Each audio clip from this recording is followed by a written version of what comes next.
Welcome to the Afikra podcast. My name is Mikey Mhenna. Today we have another special episode in our series exploring Palestine. This episode is being recorded on December 21st at 6 o'clock Palestine time, 2023. You're probably listening to this after the new year. So just keep that in mind when we talk about what we're talking about, just in case things have changed pretty dramatically.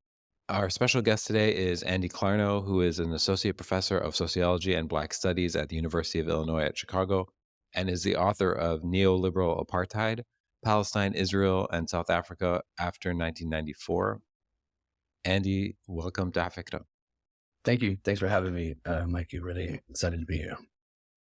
You know, people talk about there being apartheid in Palestine. You hear that all the time, and like Jimmy Carter famously came out with that book, "Apartheid Not Peace" or "Peace Not Apartheid." And I feel like this is a term that is really not understood. So let me just ask you, if you can, talk a little bit about the origin of that term and what you think a useful working definition is of apartheid. What does apartheid mean? Thanks, Mikey. That's a really good way to start. So the term apartheid came out of the South African political context. In the late 1940s, there was mobilizations by an Afrikaner ethnic group, Dutch descended peoples living in South Africa, settlers who had been the original European settlers of South Africa, but over time the British had taken over the land, and by the mid 20th century, the Afrikaners were feeling that they were a persecuted minority by the British, and organized for a nationalist political movement to establish control over South Africa, and took their ideology to the polls in 1948 when the Afrikaner National Party won the elections in South Africa and began to institute a system that they referred to as apartheid, which means separateness in the Dutch, in the Afrikaner language. Most of it wasn't new. Most of the policies that had been in place in South Africa for decades or longer, the type of political system that they set up was based on, explicit white supremacy, racial segregation, and a system of racial capitalism, which involved, the forced dispossession and displacement of local African populations. They're coercing them to working in, for very low wages in difficult and dangerous conditions, mining for gold and diamonds, working on farms and fields, and then working in industry as I grew, and reserving particular jobs for white workers, right? Reserving the high paid managerial positions for the white working class. So, I think that all three of those aspects of the system are really key. The explicit white supremacy, the racial segregation, and then the system of racial capitalism. And over time, what that looked like in South Africa, right, was, in concentrating the African populations into small, fragmented territories that were initially called homelands and later referred to as Bantustans, where the African, it was concentrating, African population within these very small pieces of territory so that the rest of the land could be settled and controlled by the white European settlers. And then establishing a system of migrant labor where Black workers would, be officially resident in these homelands, but would come to the cities, to the places where the mines were, where the factories were, on a permit system. They would need to get work permits in order to be able to come to the cities on a temporary basis to be able to work in the factories or in the mines. system was enforced through very aggressive pass checks to make sure that people had the appropriate passes and permits to be in the cities. And if they weren't, they were rounded up and sent back to the homelands. It was a system that was, maintained through laws that explicitly set up both kind of broad segregation and discrimination in terms of kind of where people could live and who they could live with, but also tried to regulate people's everyday interactions, right? With separate buses and separate entrances to the trains and, all of the kind of separate amenities, restrictions on interracial marriages and things like that. Can I ask you like a question that might be beyond the scope of your sort of of your work? A system like that, a deeply racist, unnatural system. Do you think apartheid is always destined to fail? It's just a matter of when and how those systems get broken down, or is there a different steady state that they can exist in? I mean, I think we've seen apartheid systems, at a range of scales that that have had mechanisms for kind of like reform and adjustment to try to contain the resistance, which is naturally right. It's created through that kind of system. The system is full of contradictions. It's it generates anger and resentment and resistance on the part of the population that's being contained and controlled. And exploited. And, it's necessarily unstable. It's necessarily crisis ridden. It's generating constant crises that have to be contained and addressed. And sometimes these systems are able to do that, right? Yeah. Either through, providing people little glimmers of hope that in the future things will get better, or in minor reforms, or, increasingly, I think through the deployment of extraordinary forms of violence to maintain that system. But it keeps breaking down. The reason why I ask is because I always think to myself, like the situation in Palestine, inshallah, like I'm like, it's gotta end somehow. I mean, it's gotta end. It almost has to almost eat itself.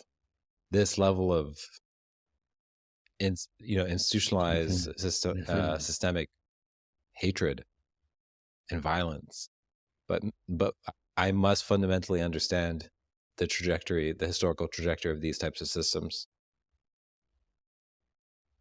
I mean, I think we see it. It keeps breaking down, right? It's a not sustainable system.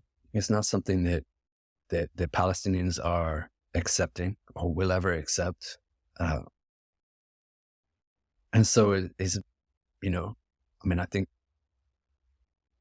it is bound to erupt in a variety of different ways, right? Whether that's mass protests like we saw in the first Intifada, or the kind of, militarized resistance of the second Intifada, or the eruption of October 7th, where that the vision, the idea that the Israeli military could contain 2.5 million people in the Gaza Strip indefinitely. I think that fantasy is shattered now. Yeah. I want to talk a little bit more about South Africa for a second. Sure. Like on social media, people are, posting photos of Mandela wearing keffiyehs, and this idea of transnational solidarity between these two peoples. Is that overblown, or is there something to that type of solidarity? No, it's very real. It's extraordinarily real, and it's really incredibly beautiful to see the way that South Africans stand up in solidarity with Palestinians. There's a very active Palestine solidarity movement in South Africa, it garners a tremendous amount of support, widespread support, particularly in the Black townships. There's a general understanding that what Palestinians are going through, is in some ways quite similar to what South Africans experienced under apartheid, and that there's a reciprocal understanding as well. I think in the last 20 years, there have been numerous delegations of South Africans who've gone to Palestine to witness the occupation, to stand in solidarity with Palestinian people. And, what they continually say upon and reflect after these experiences is just how familiar it feels. And at the same time, Palestinians, have gone to South Africa, right? I mean, South Africa in many ways is held up as a beacon of the possibility of overcoming an apartheid system, of envisioning a different kind of future where people can live together, right, in a single state. And what was once held out as an impossibility is very much a reality. It's not ideal, and I write about that quite a bit. But that possibility is still there. So Palestinians have gone to South Africa, and they're continually just uplifted by the reception that they experience there, the popular reception that they experience, but also, look to South Africa as a possible future. At the same time, I do want to just kind of point out the South African government has, there are key figures within the government that have been very supportive of Palestine, and they've recently, I believe, removed their embassy from South Africa, from Israel, and are cutting diplomatic relationships. So there's the very kind of popular Palestine solidarity movement in South Africa is also reaching the levels of government and has able to kind of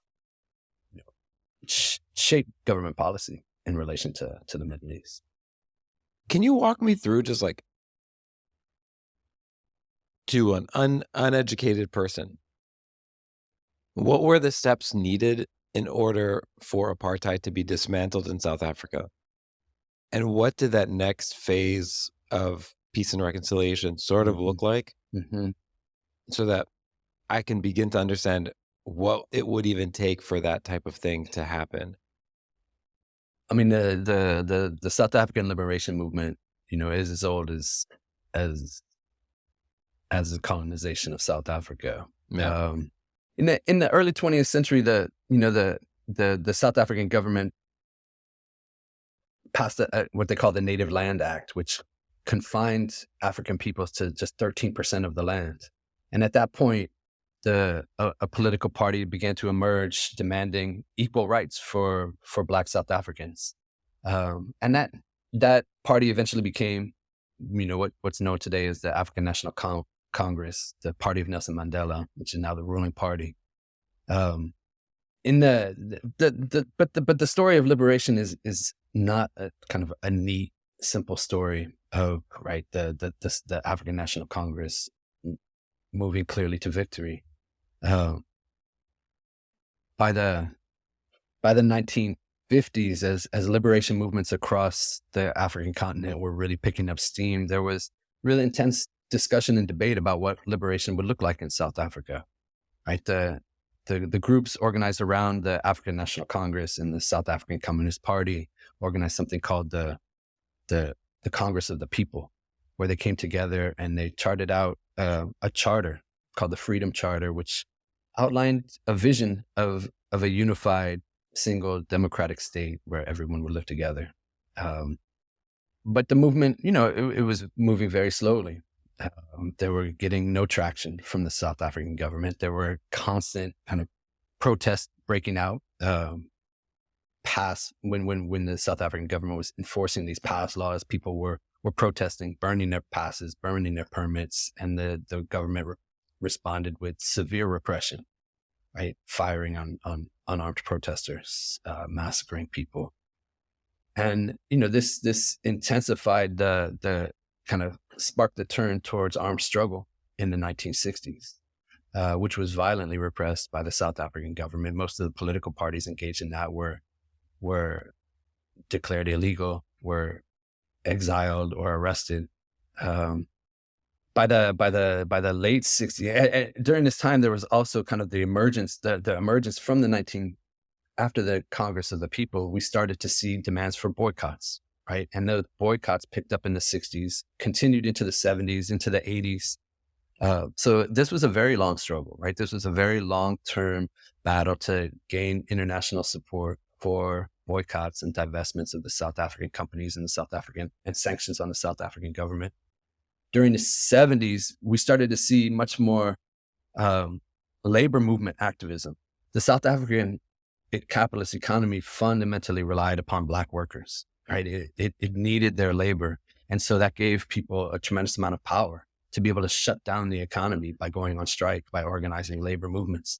And in the 70s also witnessed the emergence of something called the Black consciousness movement, which was about kind of rejecting the kinds of negativity, the anti-Blackness that was so powerful in South Africa, right? It was about kind of reclaiming pride in Blackness and redefining Blackness, because the South African population was not just, right, white and Black. The British, when they established control over South Africa, they brought indentured workers from India, a very large number of indentured workers from India. And then on the far, there was also another population of a multiracial population that was officially labeled colored, right? So all of these groups, kind of, the African population, the Indian, the so-called colored population, were all segregated separately, treated separately, and through a system of divide and rule. Part of what the Black consciousness movement was about was redefining the concept of Black to incorporate all of the people who were oppressed by this apartheid regime, so that Indian people and so-called colored people and Africans would all kind of adopt a shared identity as Black, as being oppressed by this apartheid system. And the emergence of the Black consciousness movement sparked kind of popular uprisings in the townships, starting in 1976 and building through the 1980s. And so by the 1980s, what you had was, right, there was still kind of remnants of the armed struggle piece. There was the international pressure to build boycotts, divestments, and sanctions. There were kind of a very active labor movement that was shutting down factories. And there were these kind of popular uprisings in the townships, and they were all integrated and incorporated. And, that was all of that together, which created the conditions in which South African capitalists ended up recognizing that this system could no longer continue.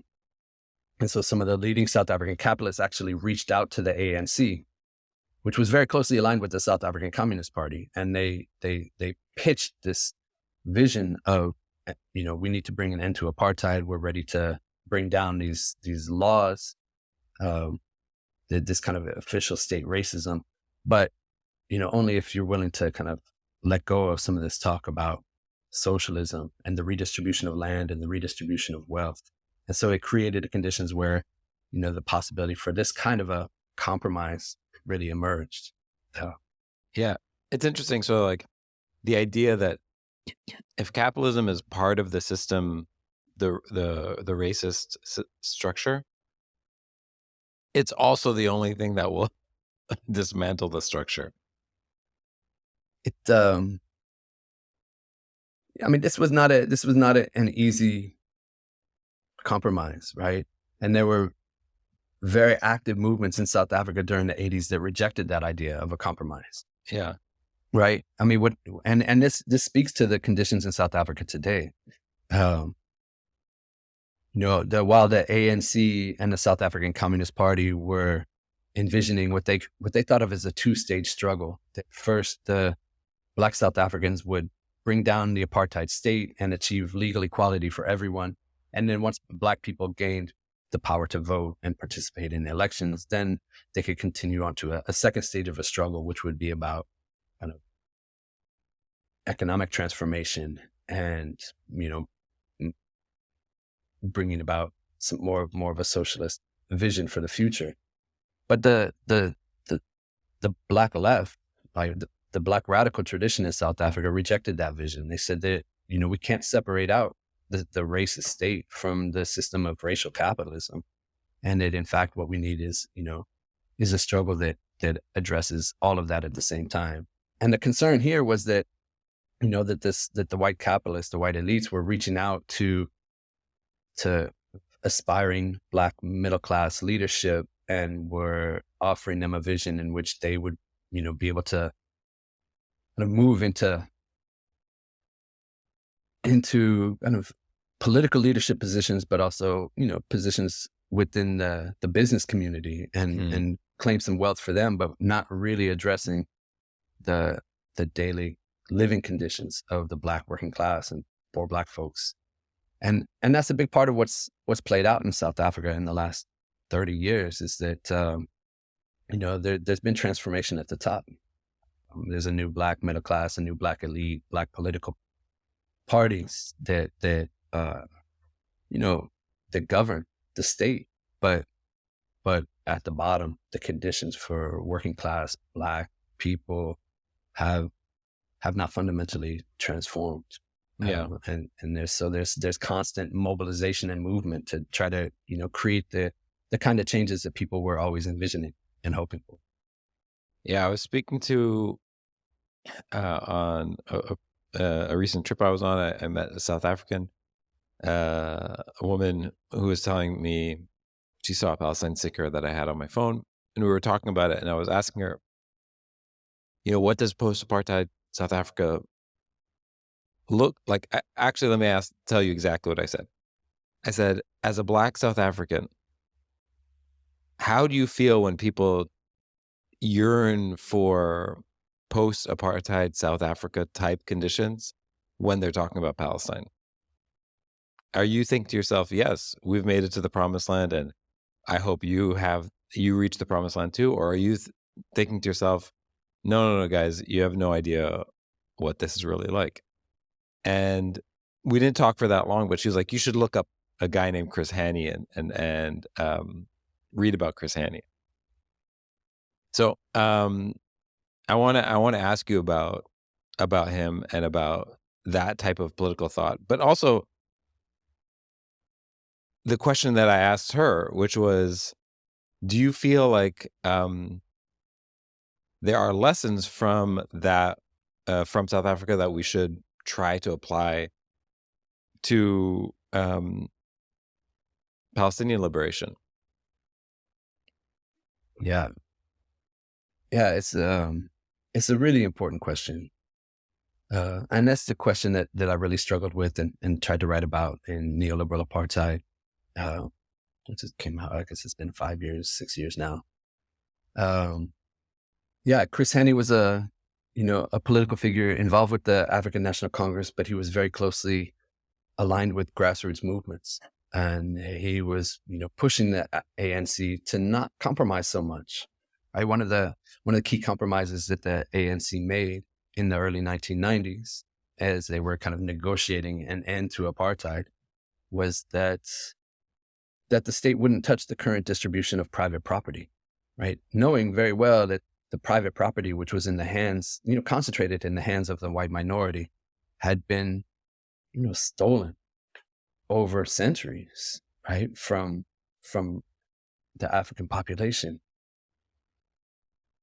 But the ANC, this was one of the conditions that the Afrikaner Nationalist Party, insisted upon, is that you can't just take that land and redistribute it. Right. And the United States and the World Bank and the IMF were saying the very same thing, right? If you start redistributing land, nobody's going to invest in South Africa. And there was tremendous amount of pressure on the ANC to accept that kind of a deal. And they did, right? Chris Hani was one of the people who was kind of pushing against that vision, and that kind of a compromise. So in terms of lessons, look, I think that there's tremendous amount of lessons to be learned from the success of the South African liberation movement, right? Holding out a vision of a single democratic state where everyone could live together, envisioning that possibility of kind of secular non-racial democracy is really, I think, a cornerstone of what became the possibility of post-apartheid South Africa. And that's something that a lot of Palestinians and increasingly, I think, Israelis as well. Some are turning to, or were until October 7th. I don't know now, but that the idea that there would be a possibility to build a state, based on mutual recognition and coexistence, is really powerful. And I think that is still why so many Palestinians look to South Africa as a model to emulate. At the same time, there's lessons to be learned from the limitations of transformation in post-apartheid South Africa. And I think that very much has to do with, realizing that even if all Palestinians, even if the occupation ended and the Palestinians who are citizens of Israel gained formal legal equality and the refugees earned the right to return, right? And there was formal legal equality for everyone, that might not be sufficient to really bring about real transformation, right? As long as kind of the land and the economy are in the hands of, in the hands of the people who currently control it, right? So could there be ways to envision, ethical, fair forms of redistribution of wealth and land? Could there be ways to, address also the kind of lasting negative racist portrayals of Palestinians? I mean, I think that hasn't really transformed in South Africa. There's still, amongst the white population, there's still very, violent, negative racist stereotypes about Black people as criminals, right? And that's, spurred the expansion of a private security industry, which is, intent on protecting white wealth and by containing and repressing and removing, working class Black people from wealthy neighborhoods. So there's a lot that has to go into it besides just the formal legal system that gets established. Can you talk about the term neoliberal in this case and why you make that distinction of neoliberal apartheid as opposed to just apartheid on its own? When I talk about neoliberalism, what I'm talking about is kind of the set of economic policies that has been, predominant throughout the world since the 1980s, really, pushed first by people like Thatcher and Reagan, but even before that, tested in places like Chile by Milton Friedman and economists trained at the University of Chicago. And the basic proposition here, right, is that people should be left on their own without the state intervening to provide welfare or anything, that people are on their own to survive in the world, right? Just through the operation of a free market economy. What the rise of neoliberalism marked was a real shift away from the kind of welfare state politics of the 30s through the 70s, right? When governments, invested in kind of trying to create jobs for people, trying to provide welfare and unemployment support for people who couldn't get jobs, tremendous amount of spending on public housing, on public education, on public health. That the neoliberal revolution of the 80s and the 90s has been about kind of cutting back on spending on social services, right? And that rather than the government providing any kind of support, it's about investing in the ability of private corporations to do what they want, right? And in part, that's been very much about a vision of free trade policies, cutting back on the kind of taxes that corporations would have to pay in order to move things across borders, which has allowed the real growth of multinational corporations, which can, shut down a factory in one country, open it up in another where they can hire people to work for much lower wages, and then bring the products back across the border without having to pay any taxes on them and sell them. Supposedly they'll be able to sell them for less money, but they never do, right? They always sell them for the same amount of money and just pocket the additional profit, right? So it's these policies that have throughout the world have, vastly expanded the kinds of inequality that we see, in the United States, in individual countries, but also globally. We see that this concentration of wealth in the hands of a tiny elite, and at the same time, right, both the really intense forms of exploitation of racialized working class populations who are being paid very low wages to do very difficult and dangerous and draining work, or they're eliminated from the economy altogether, right? Their work, their labor is seen as disposable, as unnecessary, as surplus. And this is really important for understanding what's going on in Palestine today, as well as what's going on in South Africa today. A big part of the political and economic transition that took place in South Africa was that the new government of the African National Congress in the 1990s adopted these neoliberal policies under pressure from the United States and the World Bank and the IMF. And the policies themselves have enabled the growth of a small Black elite alongside the old white elite. But, many of the jobs and the working conditions of Black folks, of poor and working class Black communities in South Africa have been completely degraded, right? The unions have been broken down. The wages are not survival living wages. People are hired on, short-term contracts without any stability. And that's intensified that inequality that exists in South Africa. So South Africa today is now oftentimes ranked as the single most unequal country in the world. And we've seen the same thing in Palestine. And this is a really key part of what I try to do in the book. I try to document the shift in the political economy of Israeli settler colonialism during the 1990s. So after occupying the West Bank and the Gaza Strip in 1967, Israel forcibly incorporated the Palestinian population into the Israeli economy as low-wage workers, as captive markets. So, throughout the 70s into the 80s, hundreds of thousands of Palestinians crossed the Green Line every day to work inside Israel. And thousands more worked in factories in the occupied territories that were subcontracting for Israeli corporations.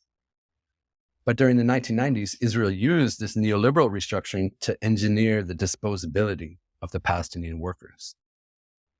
They adopted free trade agreements with Egypt and Jordan that allowed Israeli corporations to outsource a lot of the low-wage manufacturing that had been done by Palestinians to even lower-wage workers in Egypt and Jordan. They shifted from an economy that was based on kind of production for local consumption towards this high-tech economy that was, part of the globalizing world, right? And that shift to high-tech production eliminated a lot of kind of low-wage, right, jobs. They brought hundreds of thousands of migrant workers from around the world, as well as, nearly 1 million Russian Jews moved to Israel in the 1990s.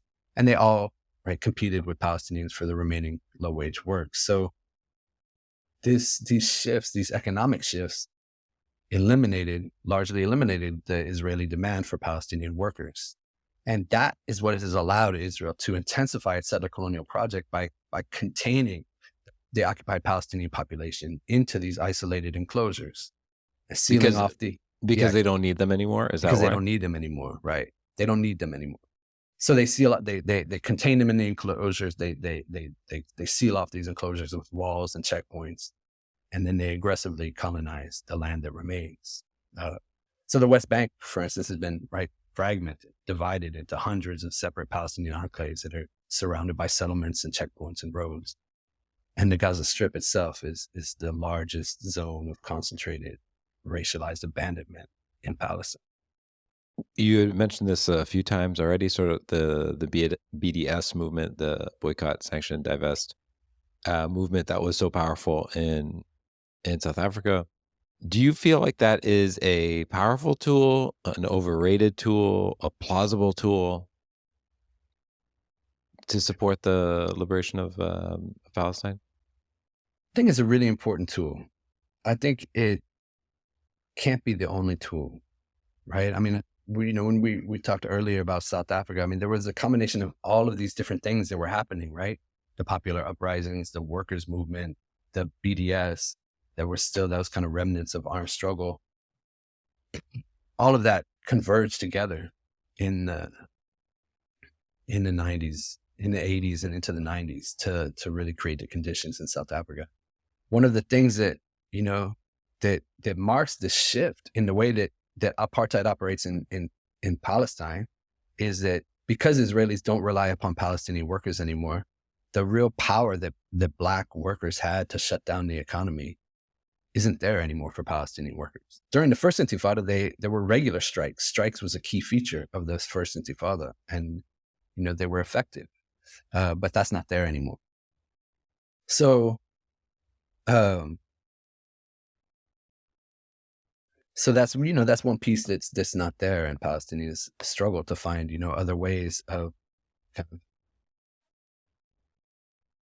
putting real pressure on the Israeli state and on Israeli corporations. And in the absence of that, BDS becomes a really powerful tool for a number of reasons, I think. On the one hand, because it asks, civil society organizations, whether that's churches or schools or unions or co-ops, food co-ops, whatever it might be, to engage in boycotts and to review their investment strategies, like retirement funds, to review their investment strategies. Yeah, it really kind of multiplies the sites where discussions and debates about Palestine and Israel are taking place, and it creates the conditions for movements to really ask people to take a stand.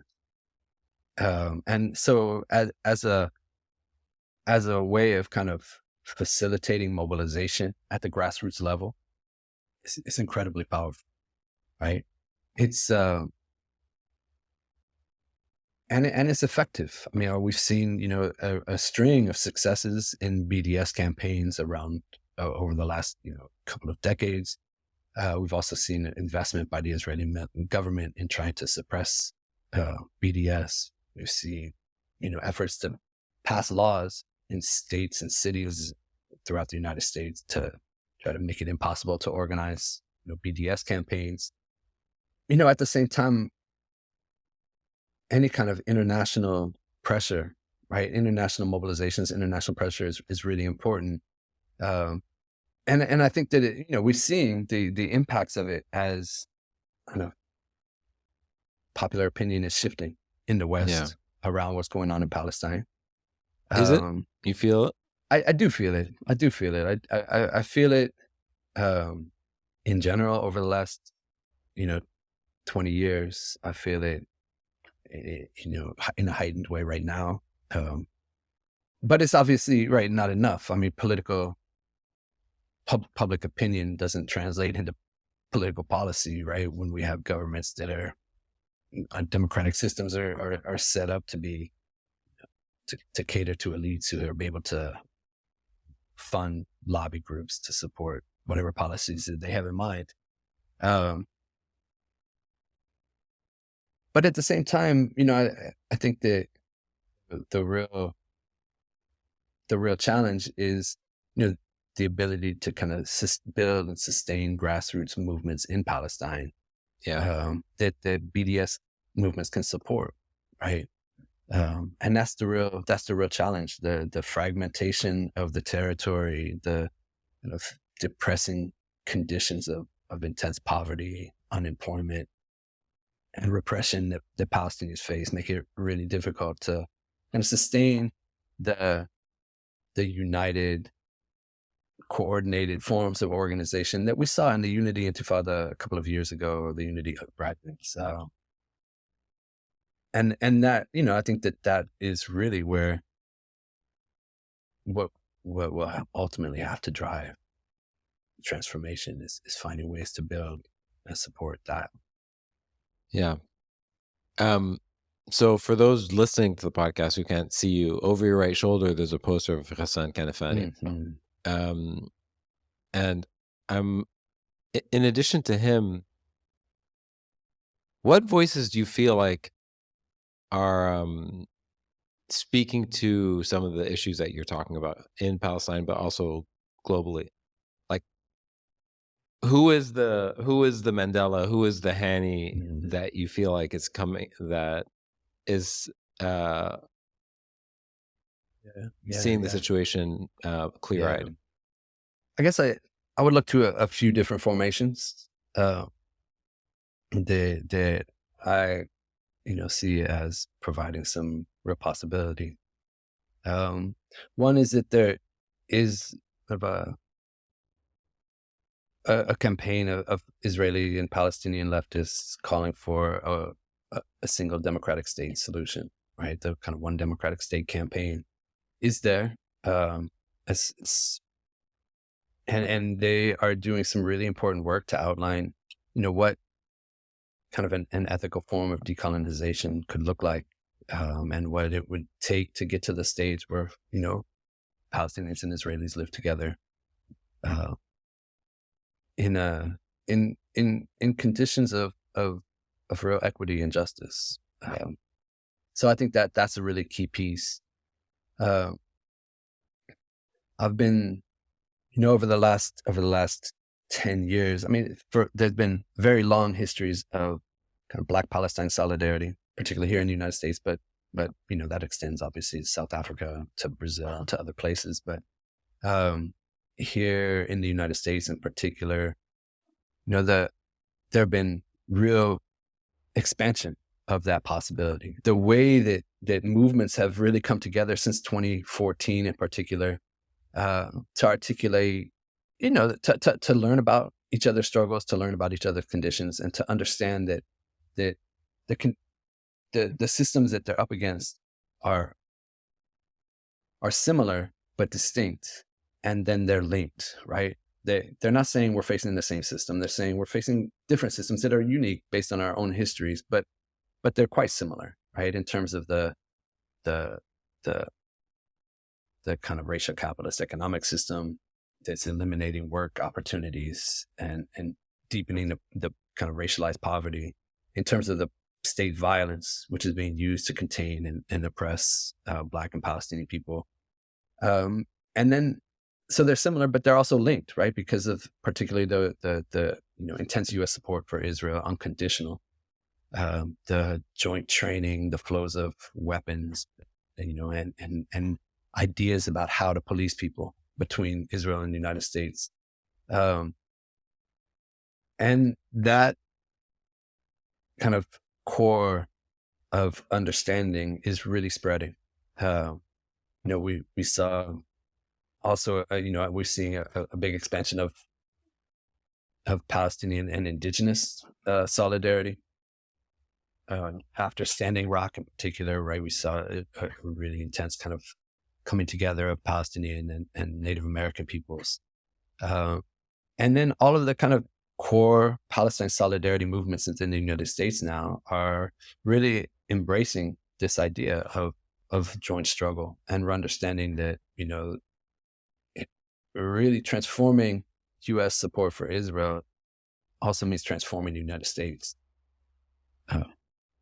in ways that bring about liberation for Black and indigenous and immigrant peoples here. And we saw that, some really intense protests earlier this week, where the movement leaders, Palestinian immigrant rights and Black movement leaders were, protesting at the U.S. Capitol. This obviously won't be earlier this week by the time folks get to hear this, but protesting against, efforts by the Biden administration to work out some sort of a deal with Republicans that would lead to funding for Israeli military, as well as funding for militarizing the U.S. border. Yeah. And folks are seeing like, we need to work together to resist both of these things. When did the support for the apartheid regime in South Africa begin to dwindle from places in Europe and in the U.S.? What did it take for that to actually start to happen? Were they the last to switch? Yeah, they were. The U.S. in particular, I think, was the last to really come around. It took the years of mobilizing, of organizing. It took the kind of popular uprisings that were happening in the occupied in the South African townships, which were starting to, which got more TV coverage by the 80s. You were able to see the kind of violence in really intense ways, and people were able to use that to build really solid campaigns calling for boycotts and divestments, and workers, the ability of the South African trade union movement, right? They were able to send workers delegations to meet with, unionists in Europe and the United States and around the world to kind of make the case for bringing about the end of apartheid. There's one other group though that I want to mention that is just about kind of envisioning a future. There's been a real important expansion in the last few years here in the United States, but globally, of the Palestinian feminist collective, of groups that are, really insisting that Palestine is a feminist issue, and, tied up with kind of feminist movements for abolition here in the United States, for abolishing prisons and police, and tying that together with, visions for what would it take to really transform, a system of colonialism and empire. And so they are outlining feminist visions for kind of abolishing militarism and war alongside prisons and police. And I think that that's a really absolutely essential part of envisioning the future. Super interesting. Andy, before I let you go, I'm curious if you have any reading recommendations for folks who are interested in learning not only about South Africa, but also about these sort of like transnational movements, and ideally they're relevant to Palestine or any of the anti-colonial movements. Yeah, can I send you a short reading list that you can plug into the comments or something Sure. like that? Yeah. Would that work? I'll do Yeah, that. for sure. Yeah. So yeah, that's are you working on anything these days? I've just finished up with a group of colleagues, a book on policing in Chicago that'll be coming out next summer. That is really kind of thinking about policing as a transnational imperial project. So the way that the local police in Chicago work closely with national security agencies and federal immigration authorities to target Black and Latinx and Arab and Muslim communities in the United States. Thinking about how, we can think about Chicago, but we have to understand that the agencies operating here are tied into global networks of repression that carry out similar projects throughout the world. Nice. So that'll be coming out next summer. It's called Imperial Policing: Weaponized Data in Carceral Chicago. Andy, thanks so much, man. This it's a very hard time. Both you and I are sick. I hope people can't tell, but I appreciate you sharing this stuff. It's super important. So thanks so much. Hey, thank you. Thanks for having me on. Appreciate I appreciate the work that y'all are doing, and I hope you feel better soon. Thanks so much.